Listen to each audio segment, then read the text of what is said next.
Welcome, folks. Welcome to another episode of Life Spirited Away.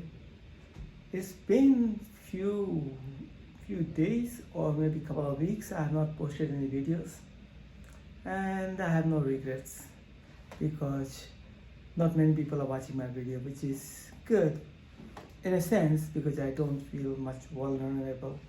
So which is good, but that will not stop me making videos because I really thought that I should be spreading the awareness, and I'll continue to do it. If not today, one day, you never know. People might resonate with my message, and if it brings a change in their life, and so shall I continue. So anyway, folks, today's topic is another topic, which is should we be consuming dairy? That is the topic. And you must be thinking, what a big deal about it. Why I'm making a topic about dairy consumption?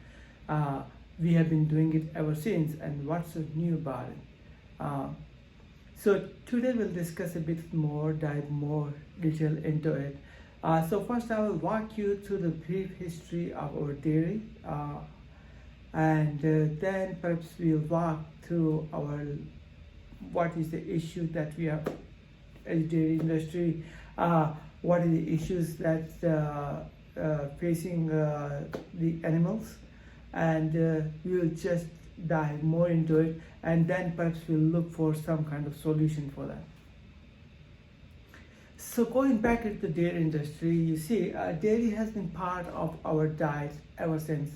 I think as far as the human being goes into the history of it, as far as you can go, we have been keeping the herd of cows and buffaloes, and they've been taken care, and there has been a great symbiotic relationship between the cows and the human being. We have been taking care of them, and in turn, they have been giving us milk, and which we have been consuming, and it's been part of it, and it has worked well for both the species, both the animal, both for the cows and both for the human being. It has really worked very well for many centuries that we really know it. It was really a good symbiotic relationship. But lately, in the new world or the new industrial world that we are in, it's a different story altogether. And in this new world, when it is more really is very farming and so industrialized that, I mean, yes, the cows are still thriving because we need it. It's still a great relationship, but is it, and to some extent it is a symbiotic relationship, but I really think it's really one way. It's a really one-way relationship which is purely advantageous to the human being. But in the earlier days, the relationship was very mutual. And you will understand in what sense I'm talking. So before I tell you about why the relationship is not right, I should tell you a very short story that one of our friends came to our house a few years back. Actually, he came, and we had a discussion. He was a vegan, so he was not taking any dairy products, and he was definitely pure vegetarian. And we had a discussion, and we came to the point that one should not be consuming dairy, and to his point, he was saying is that human is the only species in the world which consumes the milk of another species. There is not a single example in the whole of earth of any species consuming the milk the way human consumes it. Actually, when I thought that time, it sounded right, and I really took the argument. Yeah, it does make sense what he's saying. But to my point, I really just argued with him that I understand it, but you see, The wall is very predatory in nature, so the animal eats animal. But in this case, it's a symbiotic relationship. So we are basically taking care of each other. And if I consume the milk, and if the cows are benefited, there's nothing wrong with that thing. And that was the argument which was there. And it seems like to put forward an example that in the time of Krishna, if you are from the Indian background, you would know about it, that Krishna himself was from the, he was himself in the earlier days was a milkman too. So he used to consume dairy product all the time, and he is a good example, and he's pretty much revered as a god in our Hinduism. And its saying is that if he's consuming it, he must be doing the right thing. And so we must be doing the right thing, not much different from that, because we are just following on his lead. I mean, the argument sounded right, and but the argument did hit me in some ways, because it seems like it was not fair. I never admitted to him on his face. But seems like he has a point. He has a point that human is the only species does this way, and there is no need to do this. We don't have to do that way. And the other argument came that yes, if we don't consume it, then what will happen to the cow species? And the answer was that yeah, the cow species will not be thriving the way they are right now. Because they're thriving partly because we have been using their milk, and that's the reason, one of the reasons the whole cow species is thriving.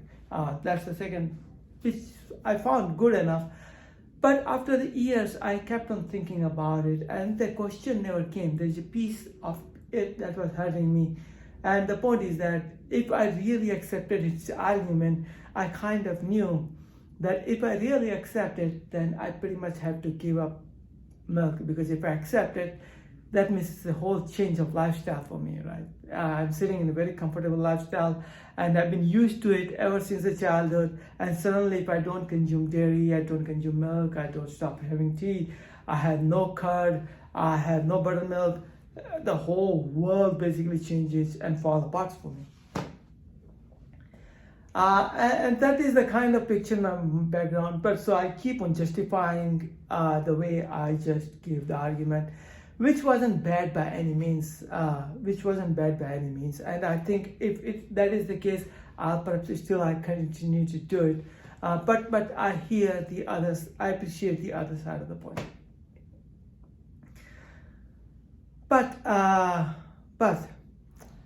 down the lane, one day I was just standing, and I was thinking, and that question was in my background, and the question really came that what really happens to, so basically you see they give when the cow gives birth, it gives equal number of calves for both male and female, right? So I kind of knew that here the females are being kept. However, the female, whenever the calf is born, there's another issue, because very moment they don't let the calf bond with the cow itself, because once they really bond, they make a relationship, and that makes it very hard for people or for the industry the way it is to work the way naturally works. So they separate the calf after a few hours, and they feed them separately, and they take care of the calf separately. So I mean that itself is an issue with this thing, because if we don't do to our children like we keep our children with us all the time, why should be any different with the animals? Why should I be treating any animal differently from what I've been treating our kids, right? Especially I know down to the Krishna time, we had been treating them very well. It was a very symbiotic relationship, and there was a natural bonding between the calf and the mother, and they used to grow in a great relationship. Like overall, the environment was very good. It was a very love relationship. That was the thing. It was existing at that point in time. So yes, separating the calf is one of the issue, but that's again only a tiny piece of the issue. The biggest piece that basically hit me one day, what happens to the male calf? I'll take a detour once again. I was going to an office party one day. Once of my boss took us to a big office party because we finished one big project, and just to celebrate it, he took us to the very fanciest and nicest restaurant.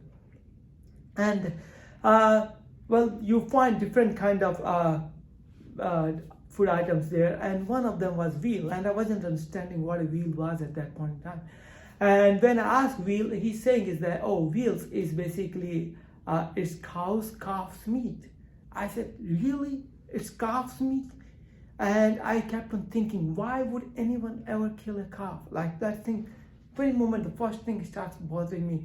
That does not make any sense to me, to kill a calf and eat the meat. The calf is just born and brought in life, and the point is that the calf has not even realized it, and he comes in this world, and very moment he comes, he's supposed to live in a very beautiful, nice, in a very love environment, and suddenly we didn't offer him anything, and in place we simply send him to the slaughterhouse. That didn't sat well with me at all. So that was one of the issue. But then this person started explaining to me that how the Italian veal is so famous because very moment the calf is born, and they're separated from the mom, and they're forced to made to stand in a small cabin, so the meat becomes very tender, and then so that becomes very tasty. I mean, the whole thing just did not find right with me at all.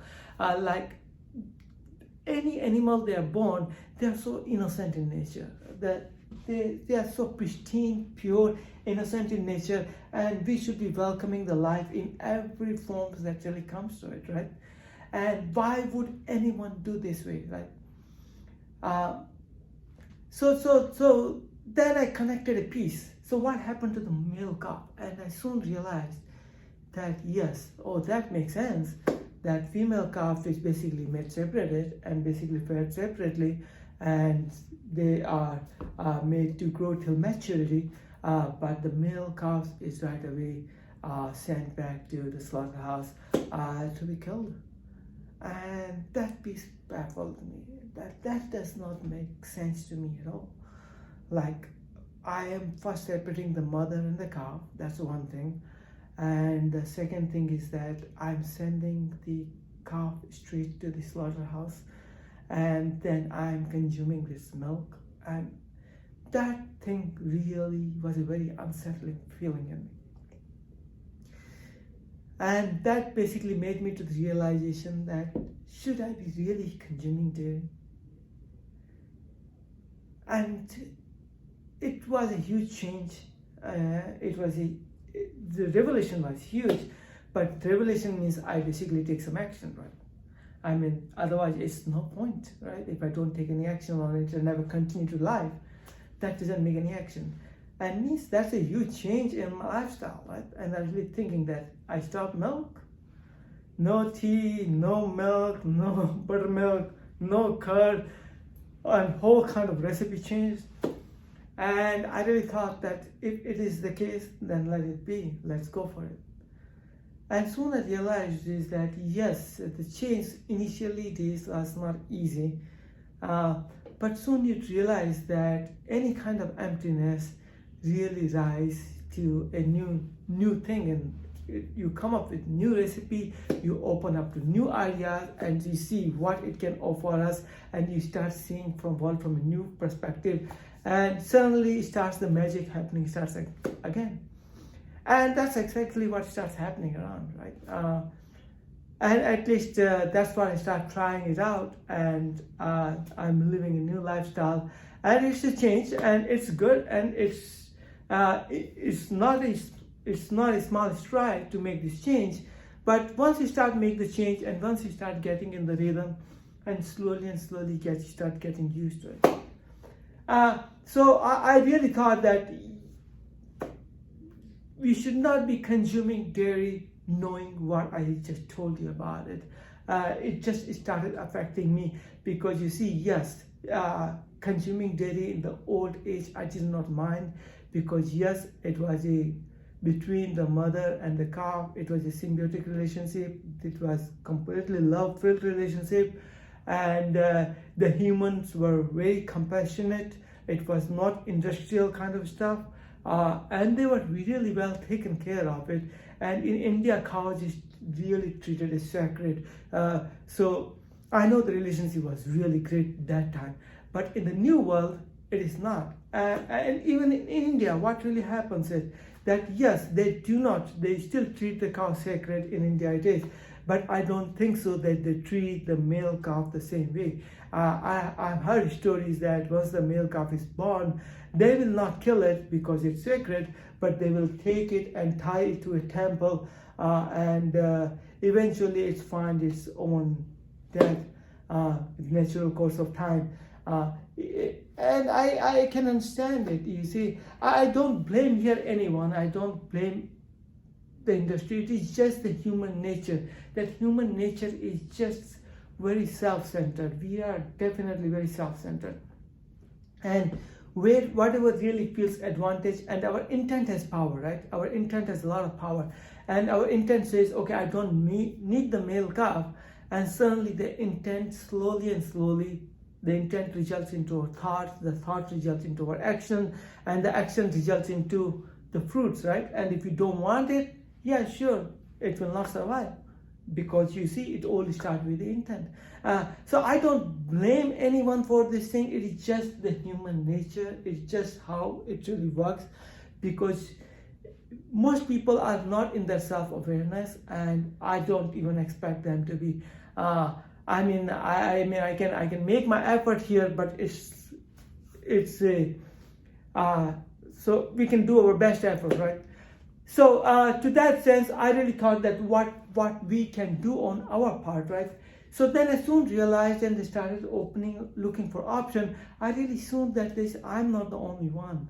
The vegan industry at this point is thriving right now, like crazy. I'm not the one who's really first one to bring you that awareness. I think many people well before me already have realized it. I think my friend realized it. He was working on it, and because of this has realized to the whole vegan industry. And nowadays you'll find vegan butter, you'll find all kind of plant-based milk, you'll find the coconut-based milk, you'll find almond milk, oat milk.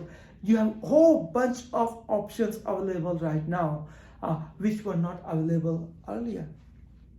And can we use this option to our benefit? And absolutely yes. That is definitely, it opens bring your creativity to a new fold, but knowing that in some ways, I think we are, as a human being, if you're listening to the video, that we are adding our tiny bit to make this world a better place. I mean, there's the way you see the people are losing the sense of compassion with the human being or the animal or with any other species.